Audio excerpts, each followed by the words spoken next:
नमस्कार। सिडनी में चल रहे 5वें एशेज टेस्ट के दूसरे दिन का खेल क्या कमाल का दिन था। एक ऐसा दिन जहां मैच का पासा एक नहीं बल्कि कई बार पलटा। ये कहानी बिल्कुल दो अलग अलग हिस्सों में बटी हुई थी।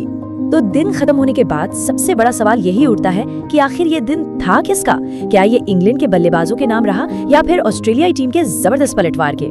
चलिए पूरे दिन के खेल को परत दर परत खोलते हैं और समझते हैं कि कौन किस पर भारी पड़ा।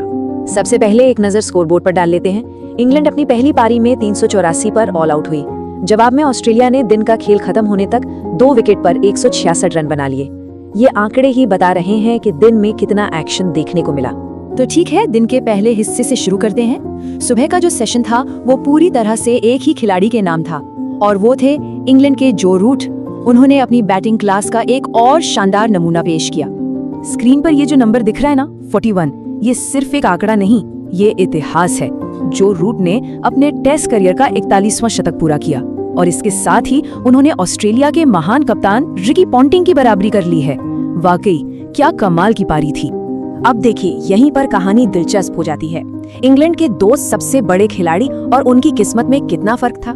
एक तरफ जो रूट 160 रन बनाकर टीम की रीढ़ की हड्डी बने हुए थे, तो दूसरी तरफ कप्तान बेन स्टोक्स 0 पर आउट होकर पवेलियन लौट गए। क्रिकेट का खेल भी क्या गजब है।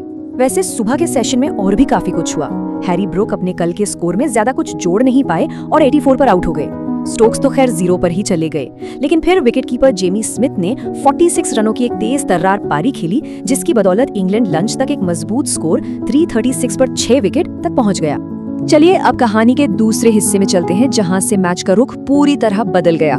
लंच के बाद का सेशन ऑस्ट्रेलिया के नाम रहा और इसके हीरो थे गेंदबाज माइकल नेसर।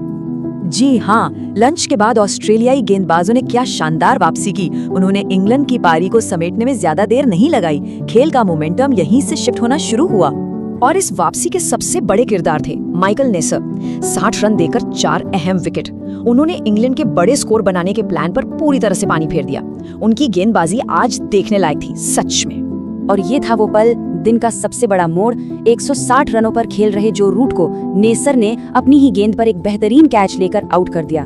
जैसे ही ये विकेट गिरा, इंग्लैंड की पारी ताश के पत्तों की तरह बिखर गई। आखिरकार इंग्लैंड की पूरी टीम 384 रनों पर सिमट गई। हालांकि वो जल्दी ऑल आउट हो गए, पर यह बात भी ध्यान में रखनी होगी कि ये इस सीरीज में इंग्लैंड का सबसे बड़ा स्कोर था। अब आते हैं दिन के आखिरी और शायद सबसे रोमांचक हिस्से पर, ऑस्ट्रेलिया की बल्लेबाजी और ट्रेविस हेड का वो तूफानी हमला जिसने मैच का मिजाज ही बदल कर रख दिया। ऑस्ट्रेलिया की शुरुआत थोड़ी धीमी रही थी, लेकिन फिर क्रीज पर आए ट्रेविस हेड और उन्होंने आते ही इंग्लिश गेंदबाजों पर ऐसा काउंटर अटैक किया कि हर कोई बस देखता रह गया। दिन का खेल खत्म होने तक हेड 91 रन बनाकर नॉट आउट थे। सोचिए, सिर्फ एक सेशन में उन्होंने अकेले ही मैच का रुख ऑस्ट्रेलिया की तरफ मोड़ दिया। और सबसे हैरान करने वाली बात तो यह है कि ये 91 रन उन्होंने बनाए सिर्फ 87 गेंदों में। मतलब टेस्ट क्रिकेट में 100 से भी ज्यादा की स्ट्राइक रेट से बल्लेबाजी। इस तूफानी पारी ने इंग्लैंड से सारा मोमेंटम छीन लिया। उनकी इस पारी में 15 चौके शामिल थे। मतलब आधे से ज्यादा रन तो सिर्फ बाउंड्रीज से आए। ये दिखाता है कि उन्होंने इंग्लिश गेंदबाजों को सेट होने का कोई मौका ही नहीं दिया और मैदान के चारों तरफ शॉट्स खेले। लेकिन रुकिए, कहानी में एक और ट्विस्ट आया। जो कप्तान बल्ले से पूरी तरह फ्लॉप रहा था, उसने गेंद हाथ में ली और अपनी टीम के लिए उम्मीद की एक किरण जगाई।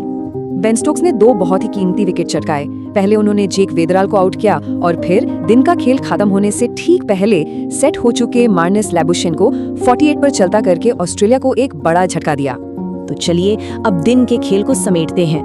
देखते हैं कि दिन के आखिर में कौन से खिलाड़ी हीरो बनकर उभरे और मैच अब किस मोड़ पर खड़ा है। ये 4 खिलाड़ी आज के दिन के असली सितारे थे। रूट की क्लास, नेसर की सटीक गेंदबाजी, हेड का तूफानी अंदाज और स्टोक्स का ऑलराउंड खेल। इन्हीं चारों ने आज के दिन की कहानी लिखी। तो सबसे जरूरी बात, दिन का खेल खत्म होने तक ऑस्ट्रेलिया इंग्लैंड से 218 रन पीछे है। उनके हाथ में 8 विकेट बाकी हैं और सबसे बड़ी बात, ट्रेविस हेड क्रीज पर मौजूद हैं। मैच अभी भी बराबरी पर ही खड़ा है। और हम आपको इसी एक बड़े सवाल के साथ छोड़कर जा रहे हैं। क्या तीसरे दिन ट्रेविस हेड ऑस्ट्रेलिया को एक बड़ी बढ़त दिला पाएंगे या फिर इंग्लैंड के गेंदबाज वापसी करके मैच को फिर से अपनी पकड़ में ले लेंगे?